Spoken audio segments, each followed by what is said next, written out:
गुरुजी सादर चरण स्पर्श। आप सभी का आज के फेसबुक लाइव कार्यक्रम में हार्दिक स्वागत है।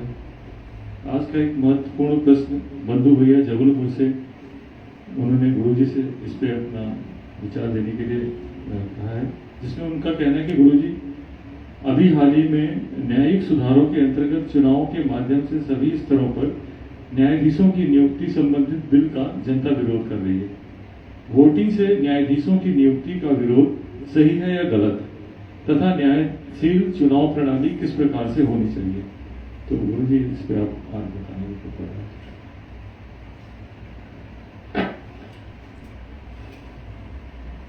मेक्सिको में एक नया वहां की सरकार ने प्रावधान लागू किया है, विधेयक पारित किया है कि वहां की सरकार में न्यायालयीन प्रक्रिया भी लोकतांत्रिक हो।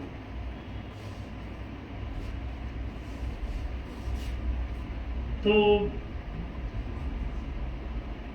ये वास्तव में एक बहुत बड़ी पहल है और हमारा तो प्रस्ताव ही है इसका। न्याय धर्म सभा के प्लेटफॉर्म पे हमने ये प्रस्ताव रखा ही हुआ है कि महालोकतंत्र द्वादश मताधिकारी होता है, वो लागू होना चाहिए। अब द्वादश मताधिकारी का मतलब क्या है कि उसमें 12 मताधिकार होते हैं, जिसमें से 6 तो शासन सत्ता से संबंधित होते हैं और 6 शासन व्यवस्था से संबंधित होते हैं। तो शासन तंत्र अगर लोकतांत्रिक नहीं है तो इस दुनिया में आप राजतंत्र के अधीन ही हैं। वास्तव में 12 मताधिकार होते हैं। अभी पूरी दुनिया में केवल 1 मताधिकार आपको प्राप्त है। अब ये दूसरा मताधिकार इंट्रोड्यूस करने का प्रयास मैक्सिको ने किया है। अब ये हमारा प्रस्ताव तो पूरे 12 मताधिकार लागू करने का है। और ये हमेशा ध्यान रखें कि 12 मताधिकार अनादिकाल से हैं।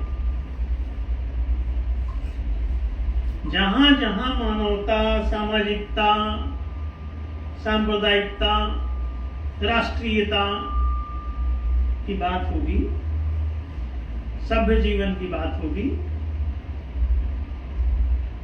वहां पर ये द्वादश मताधिकार उत्पन्न होंगे ही मानवता के। अगर आप मानवीय दृष्टिकोण नहीं अपनाते हैं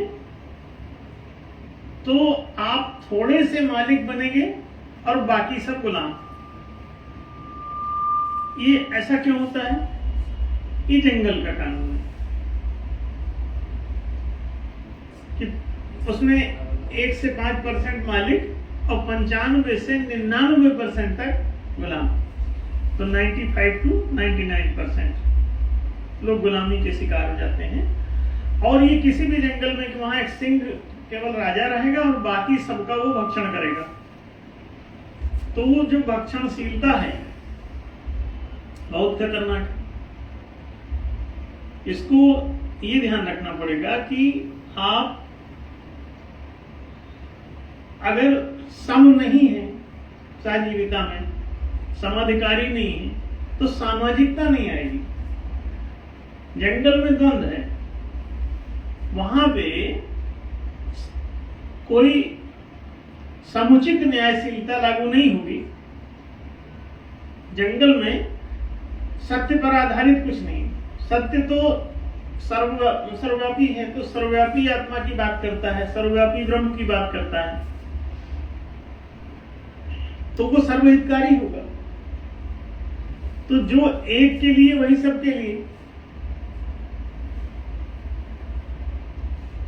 हिताधिकार सिद्ध होंगे। इसी को सामाजिक सहजीविता कहेंगे। और अगर ऐसा है कि ताकतवर आदमी पूरी प्रभुसत्ता अपने पास रख लेगा और जो अबल वर्ग है, कमजोर पक्ष है, उसके पास कोई भी सत्ता, मिल्कियत नहीं रहेगी, स्वामित्व नहीं रहेगा,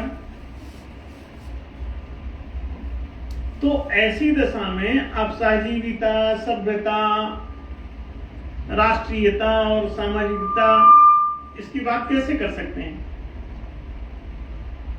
ये तो सीधा सा मामला है कि कहीं ना कहीं गलती हो रही है।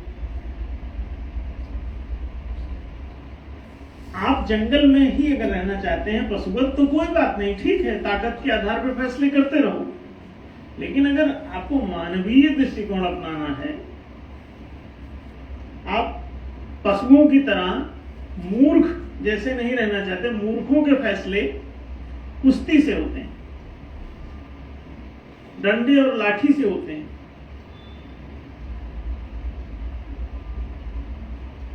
तर्कों से नहीं, तलवारों से होते हैं फैसले।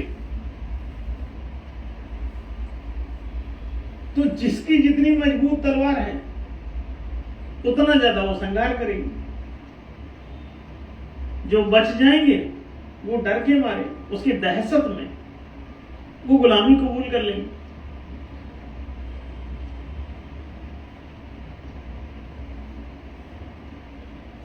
सीधा सा सिद्धांत है कि यदि आप ये मानवीय दृष्टिकोण नहीं अपनाते हैं कि जो एक है वही दूसरा है, सब समाधिकारी हैं, तो आप जंगल में ही हैं। तो जो जो मानसिक विकास जिसका जिसका हो जाएगा वो जैसा अपने लिए वैसा दूसरे के लिए चाहेगा। मानवीय धर्म का उदय ही यहीं से होता है कि जो तुम्हें अपने लिए पसंद नहीं वो दूसरों के साथ भी मत करो। श्रूयताम धर्म सर्वस्व, सनातन धर्म का तो सर्वस्व सार ही है। श्रूयताम धर्म सर्वस्व श्रुत्वा चाप्योधार्यताम आत्मनः प्रतिकूलानि परेशान न समाचरे। ये महाभारत का एक श्लोक है जो धर्म के संपूर्ण सारांश को संक्षेप में एक लाइन में बता रहा है, एक पंक्ति में। आत्मनः प्रतिकूलानि परेशान न समाचरे। जो तुम्हें अपने लिए पसंद नहीं है, प्रतिकूल पड़ रहा है, उल्टा तकलीफदायक हो रहा है, कष्टप्रद हो रहा है, वैसा तुम दूसरे के साथ भी आचार व्यवहार न करो। ऐसा कोई आचार व्यवहार जो तुम्हें अपने लिए तकलीफदायक हो सकता है वैसा दूसरे के साथ भी मत करो। अब तुम क्या गुलाम बनना चाहते हो अपने से पूछो। तो दूसरे के लिए जो गुलामी का फैसला ले रहा है वो कितना खतरनाक है। या तो वो महामूर्ख है, पशुवत है, जंगली पशु है, अथवा वो महाधूर्त है अगर मनुष्य है तो, बेईमान है। सत्य में आस्था, सत्य जो है समम सर्वेषु भूतेषु तिष्ठन्तम् परमेश्वरम की बात करता है। अब भगवत गीता में कृष्ण का वचन पढ़ते हैं, समम सर्वेषु भूतेषु तिष्ठन्तम् परमेश्वरम आत्मवत् सर्वभूतेषु यः पश्यति स पंडिता। ये सारे अलग अलग भगवत गीता में श्लोक में पढ़ते हैं। एक जगह कृष्ण कहते हैं अर्जुन से कि ईश्वरः सर्वभूतानां हृदय से अर्जुन तिष्ठति। तो कहते हैं हे अर्जुन, ये सभी प्राणियों के हृदय देश में उस एक ही ईश्वरीय तत्व का निवास है। आत्म रूप से सब में एक ही सत्ता विद्यमान है, उसी को जानने योग्य है। तुम तन को जानते हो क्योंकि तन दिखाई देता है चर्म चक्षु से। चमड़े की आंख क्या देखती है? मोटा मोटा तन। सूक्ष्म वाला उसके भीतर का एग्जिस्टेंस नहीं दिखाई देता। जैसे आपको अन्न खाना, रोटी खाना दिखाई देता है, जल पीना भी दिखाई देता है कि हाँ जल भी दिख रहा है, पी रहे हो, उससे शरीर बन रहा है। अग्नि कहीं किसी चीज से टकराती है तब दिखती है प्रदीप। वायु तो झटका जब मारता है तभी समझ में आता है, जोर का तूफान आया, आपका सब सामान उलट देता है, तब पता चलता है कि हाँ हवा तो है भाई। फिर भी नहीं दिखती, धक्का खा के गिर जाते हो तब भी दिखती नहीं। और है कितनी तगड़ी कि बड़े बड़े जहाज उलट देती, घर पेड़ सब उलट देती, तो क्या वो नहीं है ना? इसी तरह से उससे भी बारीक आकाश तत्व है, वायु से भी पतला है। ये हवा ऐसे हाथ करो तो उसमें टकराती है हाथों में दोनों तरफ, है दिखती नहीं। और वायु जिसमें स्थित है वो आकाश तत्व है, वो जो खाली स्पेस है।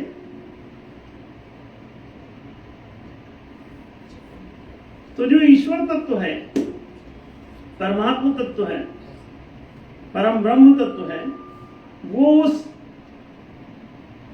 आकाश तत्व के रूप में ही ऐसा प्रतिष्ठित होता है। और फिर उस आकाश तत्व से ही वायु, अग्नि, जल, पृथ्वी आदि का विस्तार होता है। तो ये कितनी अद्भुत बात है।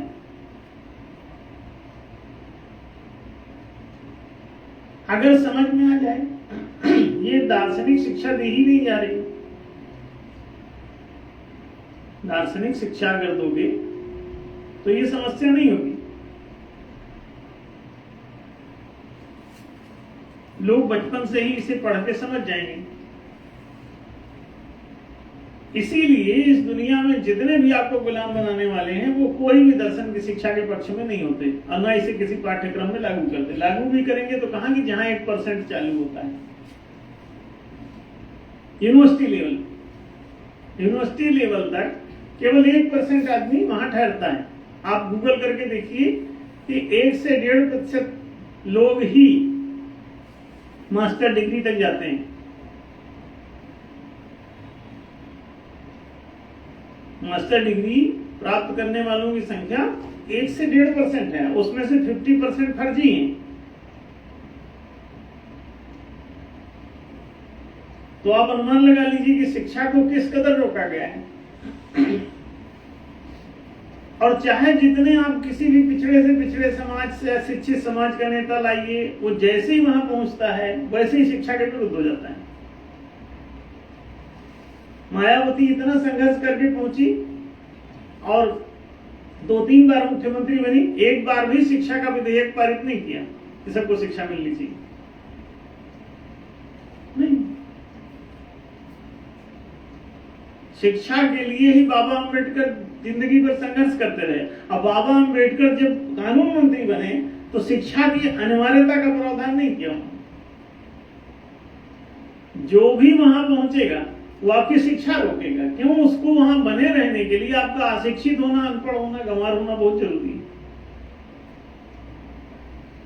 वो पीढ़ी दर पीढ़ी अपनी सत्ता वहां बनाए रखे, इसके लिए जरूरी है कि आप पिछड़े रहो। तो क्या कारण है? ताकत पर आधारित फैसले हो रहे हैं। तर्क पर आधारित फैसले हो तो बात खत्म हो जाएगी। तर्क क्या है? तर्क हमेशा सार्वजनिक होता है, सत्यात्मक होता है।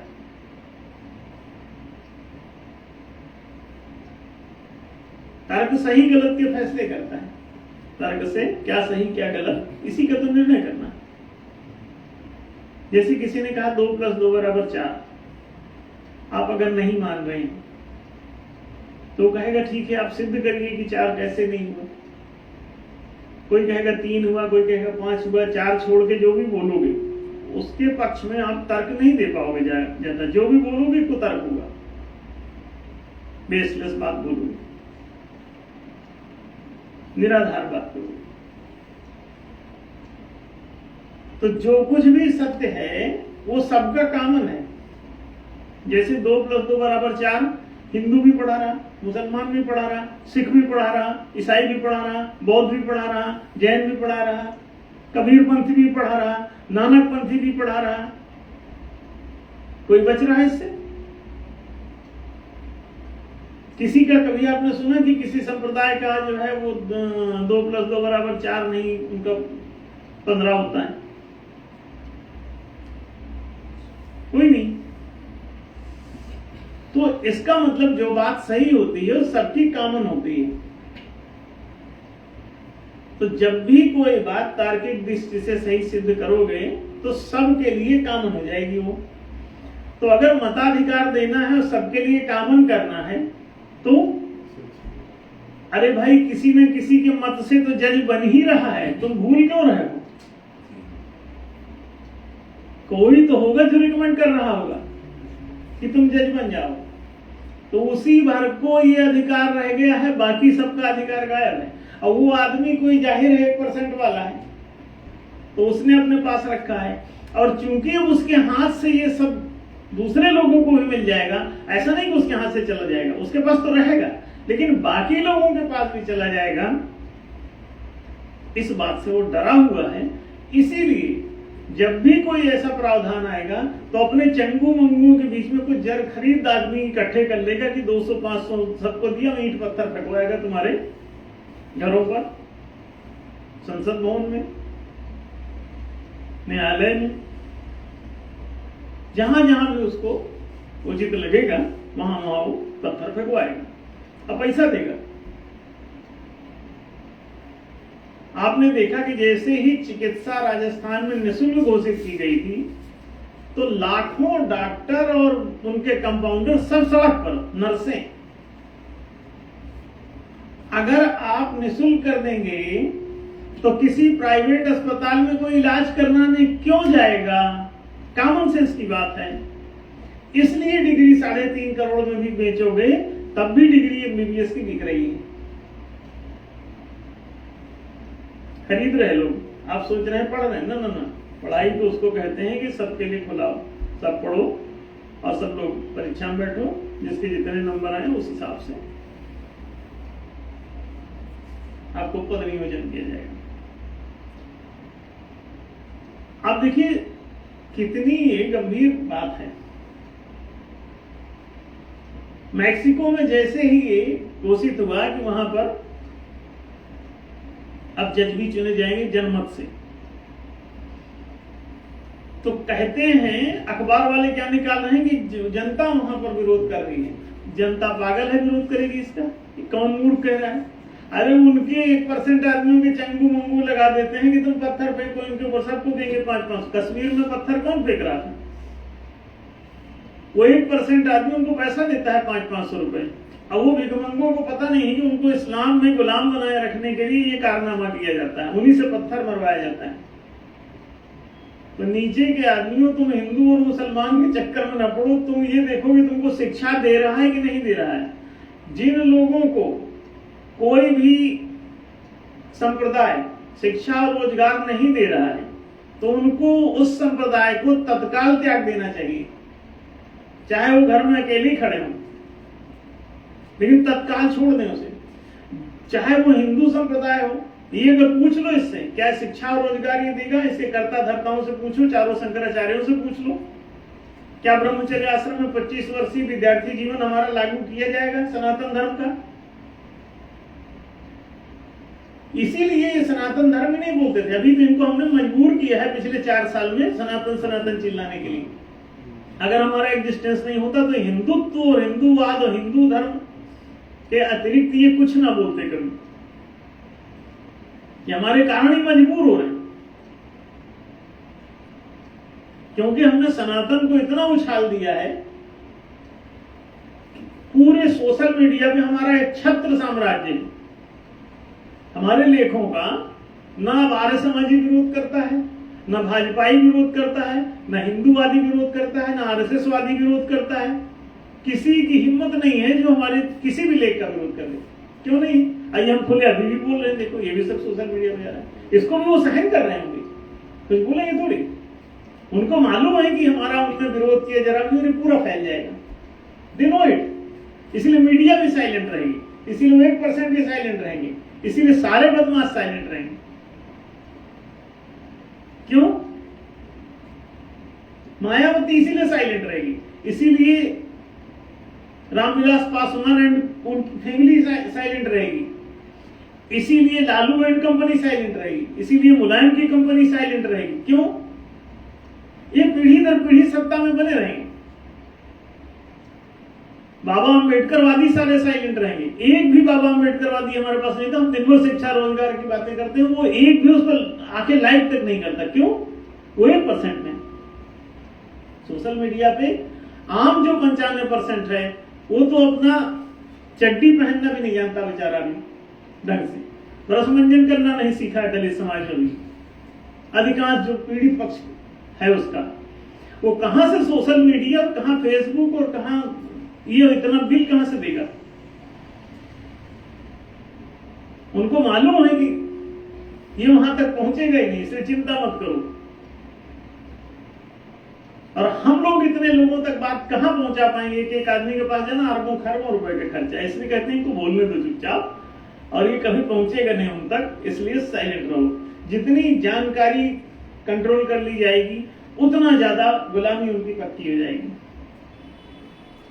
तो बाबा अम्बेडकर ने कभी शिक्षा का प्रावधान नहीं किया, और वो कहते हैं आपको सब अधिकार दे दिया बाबा ने। जब अधिकार दे दिया तब भी तुम भूखों मर रहे हो, तुमको दिख ना, तुम अनपढ़ घूम रहे हो, गंवार घूम रहे हो। जितने अभी तुम पढ़े लिखे हो ना 1%, उतने अनादिकाल से सभी जातियों के लोग पढ़े लिखे।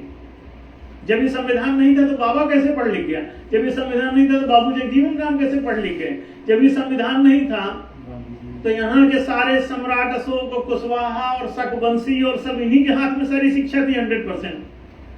अब भारत में तो पिछले कई हजार सालों से दलितों का ही शासन है,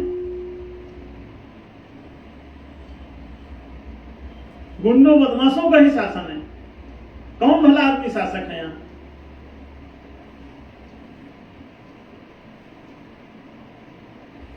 गंवारों का ही शासन उन्हीं के हाथ में। जब मुगल बादशाह अकबर स्वयं अनपढ़ था, उसने पढ़ाई लिखाई का बंदोबस्त क्यों नहीं कर लिया? क्या उसको शर्म नहीं आई कि पढ़े लिखे आदमी ढूंढता फिरना, बीरबल लाओ, टोडरमल लाओ, मान सिंह लाओ? काहे नहीं खोल दिया? शिक्षा नहीं खोल सकते, उनको पता है सब, भले अनपढ़ खुद रह जाएं। और देखो, जिस कब्र को तुम खोदोगे दूसरों के लिए, तुम्हारे लिए खुद ही नहीं मिलेगी। हो सकता है सबसे पहले तुम ही ना कहीं गिर जाओ। तो जो जिसके लिए कब्र खोदता है वो कब्र उसके लिए भी खुद जाती है। इसलिए आत्मना प्रतिकूलानी परेशान न समाचरित, सनातन धर्म कहता है। अगर हिंदुओं से पूछ लो, तुम हिंदूवादी जितने भी इनके मुख्य भाग्य विधाता हैं या इस्लाम के जो मठाधीश हैं या पादरी लोग, उनसे पूछो कि क्या तुम ईसाई बनने के लिए तैयार हो, मुसलमान बनने के लिए तैयार हो, हिंदू बनने के लिए तैयार हो, बौद्ध बनने के लिए तैयार हो, जैन और सिख सब बनने के लिए तैयार हो? क्या वो 25 साल तुमको शिक्षा देंगे? क्या उसके बाद एक रोजगार का संसाधन तुमको देंगे? तो कहते हैं रोजगार नहीं, नौकरी प्राप्त करो, उनको गुलाम चाहिए। संसाधन की मांग करो, दुकान चाहो, दुकान में काम नहीं चाहो, अपनी दुकान पर बैठ करके अपना काम करो, दूसरे की गुलामी नहीं। हमेशा ध्यान रखो कि इस संसाधन को लूटने के लिए ही और तुमको काम पे लगाने के लिए ही वो सारी कार्य योजना क्रियान्वित करते हैं। अमेरिका से कंपनियां चीन चली आई, जब देखा यहाँ इतना सारा लेबर है, मुफ्त के गुलाम, सस्ते से सस्ता गुलाम मिलेगा, चले आए। चीन ने राष्ट्रपति चालाक था, रेपो रेट गिरा दिया, घर घर उद्यम लग गए, प्रॉफिट रेशियो गिरने लगा, तो वहां से भागने लगे, तो कोरोना छोड़ दिया उसने, और कंपनियां बर्बाद हो गई।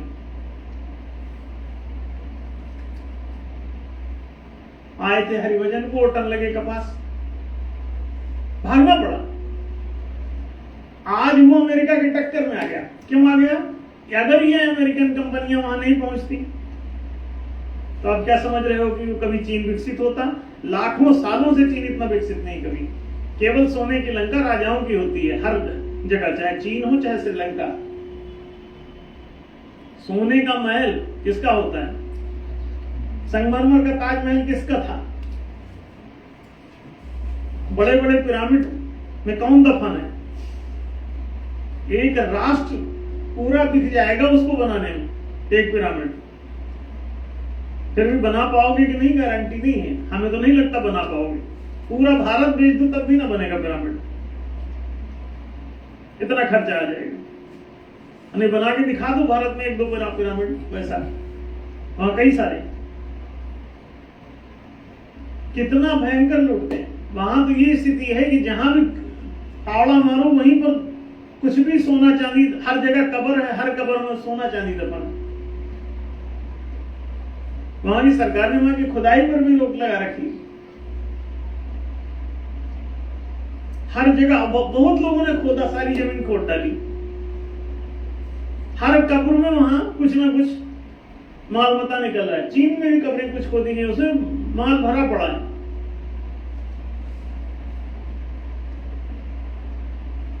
जिंदे आदमी उसमें दफन कर दिए जाते थे, कुछ गुलाम, कि मरने के बाद भी उसको गुलामों की जरूरत पड़ेगी। अब आप सोच लीजिए भैया, तुम एक परिवार हो, यहां एक दूसरे को गुलाम बनाने के शत्रु नहीं हो, तो जो एक का अधिकार है वही दूसरे का अधिकार होना चाहिए था। सरकार में 3 स्तंभ है, विधायिका, मंत्रिका, न्यायिका। माने विधानमंडल, मंत्रिमंडल और न्यायालय, न्यायमंडल, ये 3 इसके अंग हैं। इन तीनों अंगों को लोकतांत्रिक बनाना होगा, तब आप लोकतंत्र में जियोगे, नहीं तो गुंडा तंत्र ही चलेगा। गुंडे, बदमाश, मवाली ही इस पर हावी रहेंगे। मैक्सिको ही नहीं, पूरी दुनिया में ये लागू होगा।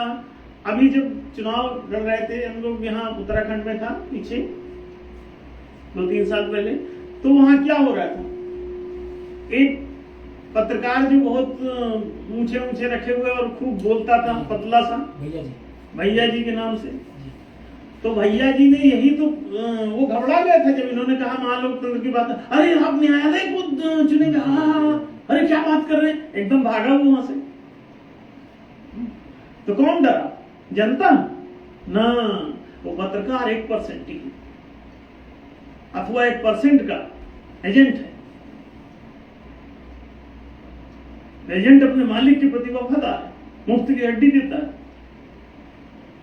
बाहर 5,000 कमाना मुश्किल है, वहां जो है 1-1, 1.5 करोड़, 12 करोड़ के पैकेज पर ये सब काम कर रहे हैं बड़े बड़े जो एंकर हैं।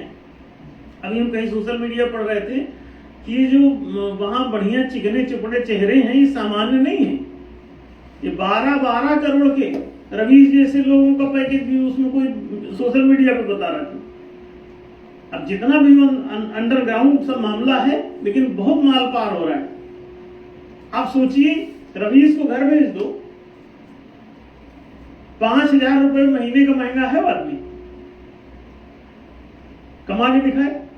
अब बिहार भेज दो, समोसा भी ना बना के बेच पाएगा वो आदमी। मालूम है बिहार में तो भयंकर बेरोजगारी भाग रहे हैं, यहाँ मजदूरी दिहाड़ी ही करना पड़ेगा, ना ढंग से हिंदी आए ना ढंग से अंग्रेजी आए, और वो आदमी एंकर है। अरे हमारी फोन पे बात हुई तो हमको वो बता रहे हैं, हमसे बोला कि हमको अंग्रेजी नहीं है, हमने कहा कर क्या रहे हो तुम? हमने कहा चलो हिंदी वाली भेजना, वो हिंदी वाली भी समझ में नहीं। हमने कहा पगले थे, डिजिटल करेंसी, हमने कहा वो उसका प्रोग्राम तो बनाओ। हमारी पर्सनल फोन पे बात हुई उसकी। अब इस बात को हो गए होंगे आज से 10 साल से ज्यादा।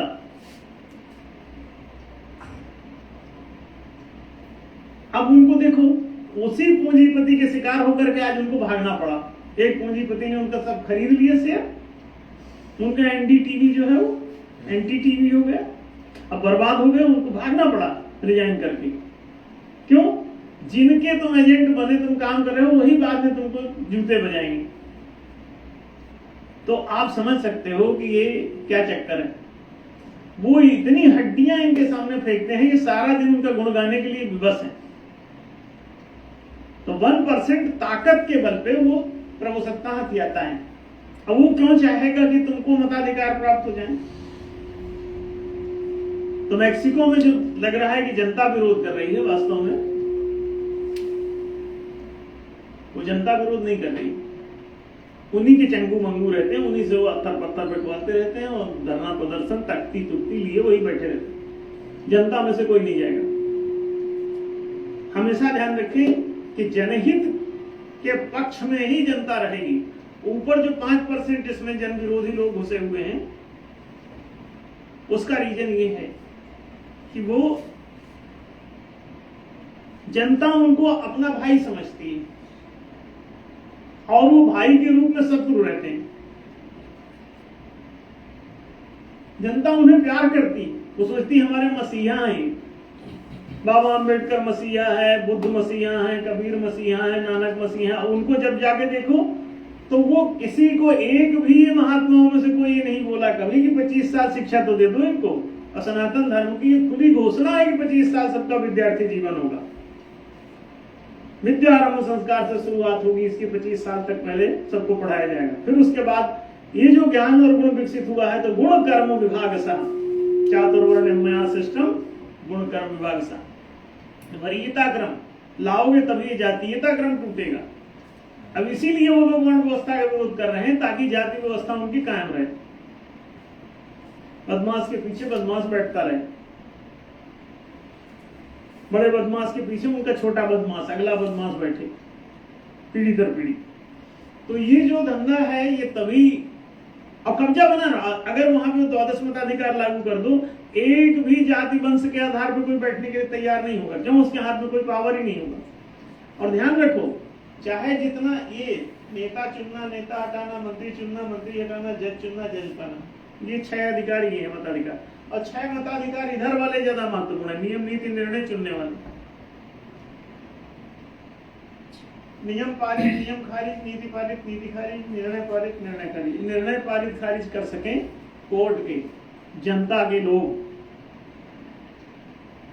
न्यायालय में चाहे तुम चुन के बैठाओ चाहे ना बैठाओ, अब निर्णय जो भी देगा वो जनता पारित खारिज करेगी। ये तीनों अधिकार ले लो।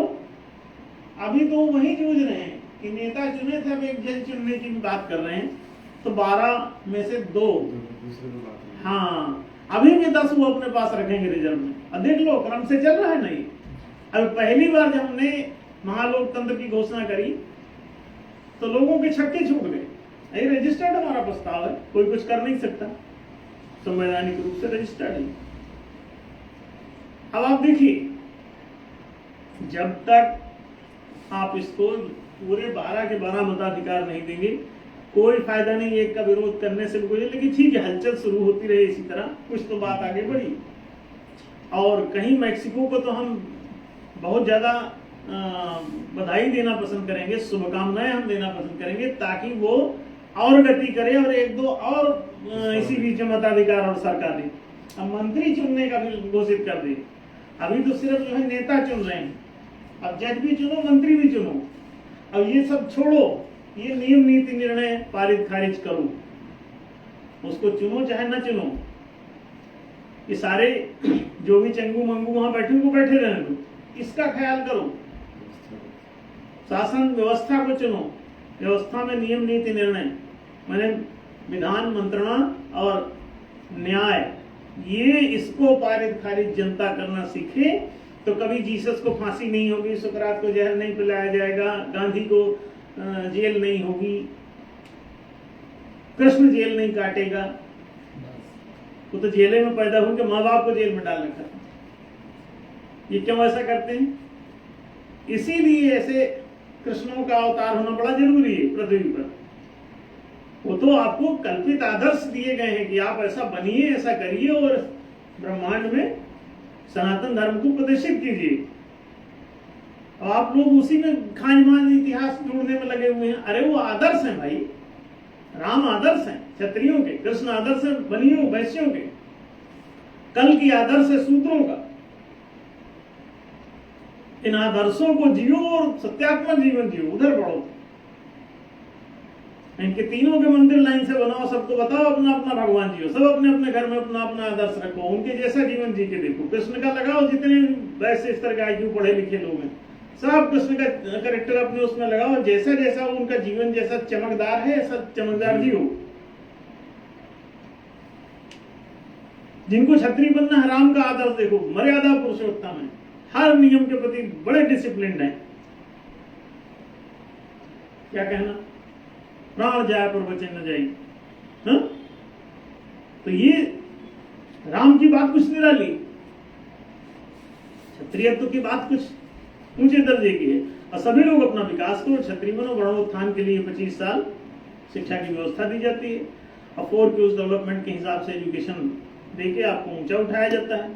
तो ये सारी बातें जैसे जैसे आप लोग समझेंगे जीवन धन्य हो जाएगा। और अगर कोई ब्रह्मचर्य आश्रम गृहस्थाश्रम लागू करने के लिए तैयार नहीं है और फर्जी वानप्रस्थी और सन्यासी बना घूम रहा है तो कोई फायदा नहीं। अगर तुम नींव ही काट दोगे तो आगे कोई ना तुम सन्यासी बन पाओगे ईमानदार, और ना ही तुम वानप्रस्थी बन पाओगे ऋषि। तो फर्जी वैज्ञानिक, और ये सब इसीलिए क्योंकि नीचे का दोनों खत्म कर दिया तो रिसर्च बंद हो गई, ऋषि खत्म हो गए। सन्यासी की जगह भिखारी बनने लगे, भिक्षु, भिक्षु दीक्षाएं, जैन भिक्षु दीक्षा दे रहा है, बौद्ध भिक्षु दीक्षा दे रहे हैं, सब भिखारी बनो, भिखारी बनो। सन्यासी माने भिखारी नहीं होता, सन्यासी भगवा वस्त्रधारी होता है। तो चलता फिरता भगवान है, तुम उसको भीख क्या दोगे? उसके कहने से दुनिया हिल जाती है और तुम बता रहे हो भिखारी है, पागल हो। सन्यासी बड़ी ऊंची चीज है।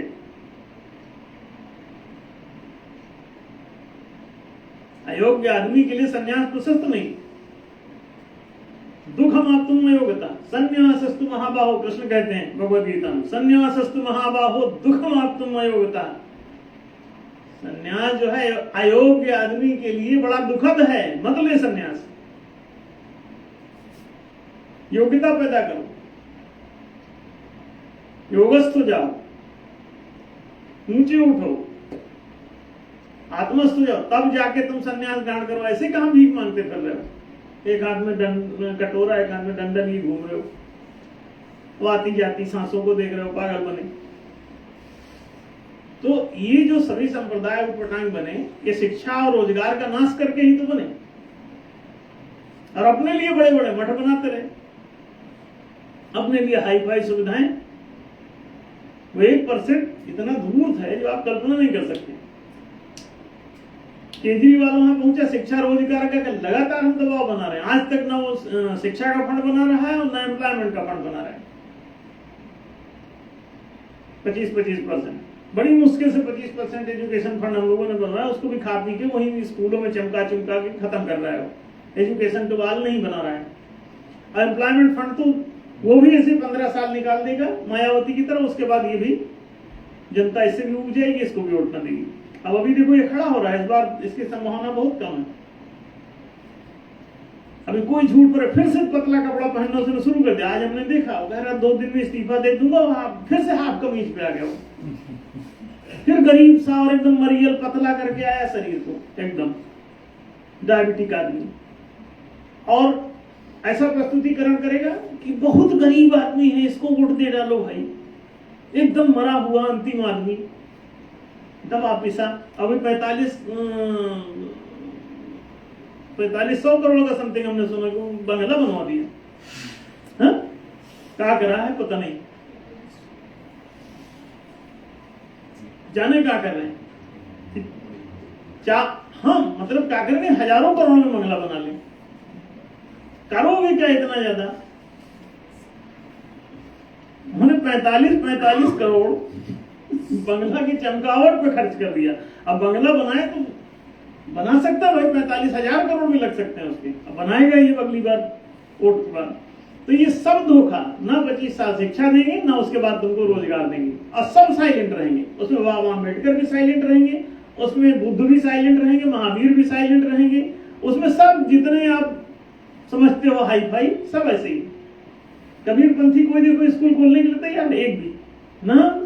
राधा स्वामी ना, अगर खोलेगा तो धंधे के लिए खोलेगा, प्रॉफिट मोटो के लिए खोलेगा, शिक्षा देने के लिए नहीं। एजुकेशन टू ऑल के लिए खोलो। ऐसी नीति बनाओ कि सब तक शिक्षा पहुंच सके, चाहे गरीब हो चाहे अमीर, सबका बच्चा पढ़ सके वहां। तो जब तक ये पॉलिसी अडॉप्ट नहीं करोगे, एजुकेशन टुवर्ड 25 साल तक सुनिश्चित नहीं करोगे, तब तक तुम राजा बनने के योग्य नहीं, नेता बनने के योग्य नहीं। तो आशा है बात स्पष्ट हुई। धन्यवाद गुरु जी, आज की महत्वपूर्ण जानकारी देने के लिए। आप सभी न्याय प्रेमियों का बहुत बहुत धन्यवाद जो आपने चर्चा को सुना। आप सभी से निवेदन है कि इस कार्यक्रम को ज़्यादा से ज़्यादा शेयर करें, लाइक करें और चैनल को सब्सक्राइब करें। आप सभी का बहुत बहुत धन्यवाद।